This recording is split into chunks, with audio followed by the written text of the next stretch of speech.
Et oui, c'est déjà la fin de cette saison 1 de Creature Commandos. Donc du coup, j'ai beaucoup apprécié. Donc là, on va faire la critique directe de l'épisode final, donc l'épisode 7. Et après, on enchaînera avec le bilan. Du coup, bah, il y aura le bilan après. C'était épisode 7, je l'ai beaucoup apprécié. Et globalement, bah, Creature Commandos, j'ai beaucoup kiffé la série.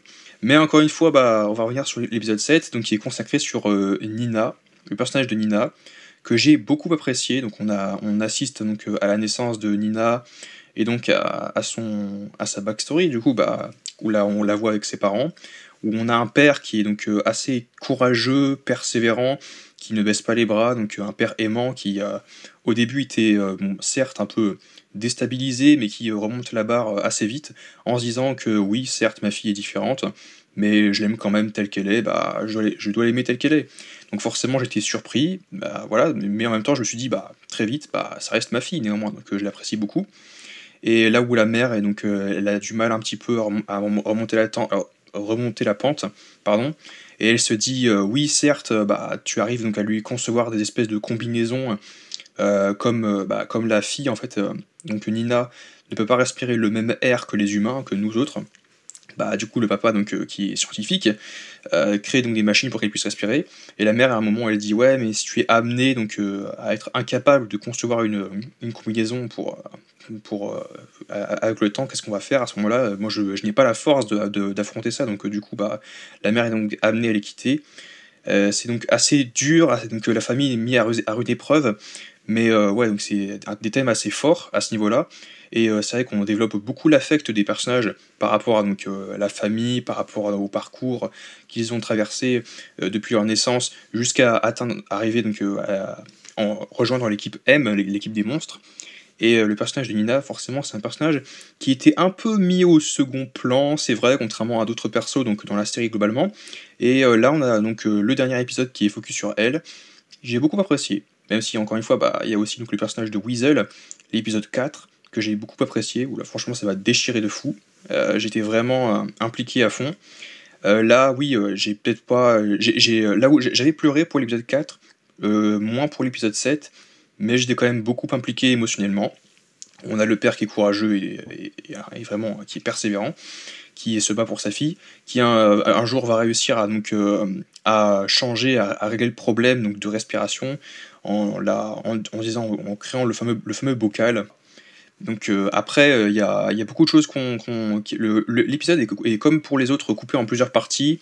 Il y a l'intrigue au Pocolistan, il y a donc Waller qui avec Richard Flagg veut clarifier la situation avec Circé, avec la princesse, avec le futur de DC en général, donc le futur quoi.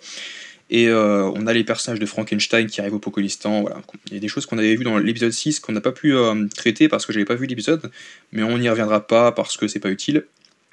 Là on revient sur le dernier épisode, avec l'histoire de Nina qui du coup après au fil des années va donc être amenée à aller découvrir le monde extérieur, aller à l'école, là où forcément elle va subir donc, beaucoup de harcèlement de par sa différence. Donc forcément on se met un peu à sa place, parce que, voilà. Et c'est globalement beaucoup de pression, donc c'est pour ça qu'elle est amenée à son tour à quitter son père et à s'enfuir. Donc c'est vrai que c'était un peu, ouais, j'ai pas envie de dire déchirant non plus, mais c'est vrai que ça donne beaucoup d'affect pour le personnage.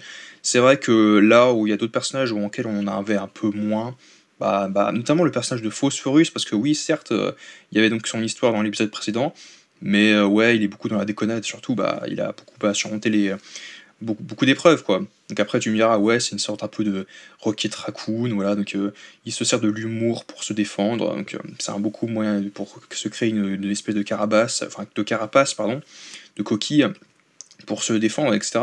Même si c'est vrai que c'était pas forcément mis en avant, enfin que c'était explicitement énoncé, je veux dire. Mais néanmoins, c'est vrai qu'il y avait le personnage de Nina qui est amené à s'enfuir, laissant son père seul. Donc c'est vrai que c'est assez triste. Donc le côté du coup où elle a donc perdu sa famille, donc sa mère qui est partie, son père qu'elle a abandonné. Donc il y a l'action aussi, donc on avait beaucoup de les twists qu'on avait déjà vus donc dans l'épisode 5 avec Gueule d'Argile, où effectivement Gueule d'Argile, on apprend qu'il y avait un complot au Pocolistan, quelque chose qui n'était pas très clair, que voilà que les soldats avaient pour ordre de se débarrasser des monstres. et que Circé, enfin tout ça, tout le monde a été manipulé donc dans l'histoire, donc Flag et Waller.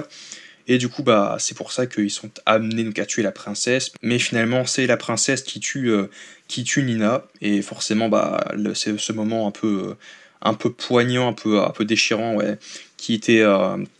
C'est vrai qu'il y en a qui peuvent dire, ouais, mais en même temps, ça va un peu vite, hein, parce que il y a des personnages auxquels ils sont certes développés, traités, te donnent de l'affect pour eux, mais c'est vrai que il les fait un peu mourir assez brutalement. C'est vrai c'est un peu brutal, ça arrive un peu d'un coup.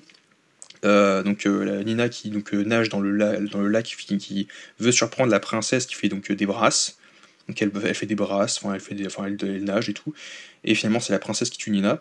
Et on apprend effectivement bah, que la princesse avait un complot, elle aussi, elle voulait se débarrasser de l'équipe des monstres. Et forcément bah, la fiancée qui était avec comment dire, Nina, parce qu'à un moment il y avait un duo avec Nina qui suit la fiancée au tout début de la série, quand elle raconte son histoire avec Frankenstein et le professeur, enfin le scientifique.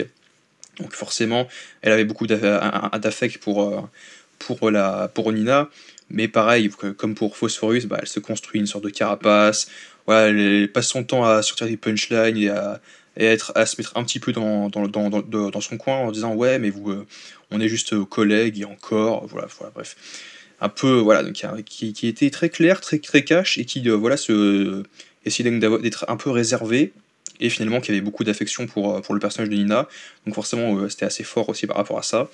C'est vrai que Nina, c'était pas un des personnages qui était très mis en avant, donc la fiancée, et puis c'était un des personnages qui était beaucoup plus mis en avant, beaucoup plus développé, mais cet épisode-là, bah, avec la famille, avec Nina, son parcours, forcément, bah, ça remue un peu plus, et donc la relation avec la fiancée, forcément, qui donc va se venger, et va littéralement bah, mettre à jour, donc révéler au grand jour donc, les véritables plans, la véritable nature de la princesse. On l'a montré effectivement qu'on l'avait vu avec Gueule d'Argile à un moment, et elle va clairement la battre en représailles, et puis pour l'empêcher d'accomplir ses méfaits. Et j'ai beaucoup apprécié bah, du coup bah, ça. La fin, on voit donc la nouvelle équipe avec la fiancée. On revoit donc King Shark de The Suicide Squad, il me semble, c'est le requin, King Shark. On revoit donc bah, Weasel qui sera dans l'équipe lui aussi. Il y a Weasel qui est de retour, qui était donc toujours là bah, en même temps. Et le retour de J.I. Robot en version modèle grand, etc. Du coup, bilan, j'ai apprécié, ça démarre très bien, le DC Studios, j'ai vraiment apprécié, parce que encore une fois, bah, le fait est que ce soit de l'animation, c'est une petite prise de... Enfin, c'est pas une prise de risque, enfin, j'aime pas prise de risque, mais c'est ouais, c'est osé, et je trouve que c'est vraiment réussi, le contrat est rempli à ce niveau-là. Oui, c'est vrai que le langage cru, le grossier, un peu voilà, des caractères assez explicites. Ouais, c'est vrai que l'esprit d'équipe, c'est bien respecté, même si encore une fois, il y a des caractères opposés, enfin très différents bah, par rapport aux personnages. C'est ce qu'on recherche, encore une fois, bah, c'est que les personnages ne sont de nature bien différente, bien distincte. Et oui, il y a beaucoup d'affect sur certains personnages, comme le personnage de Weasel, le personnage de Nina aussi. Les thèmes musicaux, c'est vrai que ça peut être discutable, notamment bah, pour les scènes de baston ou les scènes où les personnages se déchaînent littéralement. C'est vrai que ça peut être un peu discutable, je suis pas forcément très friand de ce style-là. Ouais, c'est vrai que je suis plus dans le style ouais, un peu pop, pas forcément très. J'ai pas forcément réussi à cerner le thème, bah, les thèmes musicaux. Mais ouais, c'est vrai que ça ressort un petit peu bah, de ce que j'ai l'habitude d'écouter. Donc j'ai pas forcément trop trouvé ça forcément très bien. Sinon, encore une fois, le fait que ça soit des épisodes de 20 minutes, bah c'est plutôt digeste, ça va très vite, ça va à l'essentiel. C'est vrai qu'il y a beaucoup de blagues, mais il y a d'autres fois où effectivement ça reste focus sur les intrigues et donc du coup bah, sur les personnages. Et bah, c'est très bien tracé, c'est très bien écrit par rapport à ça. Ouais, et puis il commence à poser ses pions un peu partout. Enfin, peut-être qu'il y a des choses qui vont être ramenées par rapport à Creature Commandos dans d'autres projets futurs. Donc ça pose un petit peu les bases. Ouais, donc encore une fois, il y aura des monstres. Donc dans cette saga, on va revoir Gueule d'Argile, on va sûrement revoir ces monstres dans d'autres films et donc par la suite, dans les suites. Et ouais, seulement, globalement, c'est réussi. Donc n'hésitez pas donc, à me dire ce que vous avez pensé de cette série, si vous l'avez vue, et bah, ce que vous avez aimé, ce qui vous a plu, ce qui vous a déplu. Et en attendant, on se retrouve à très vite pour en parler dans de prochaines vidéos.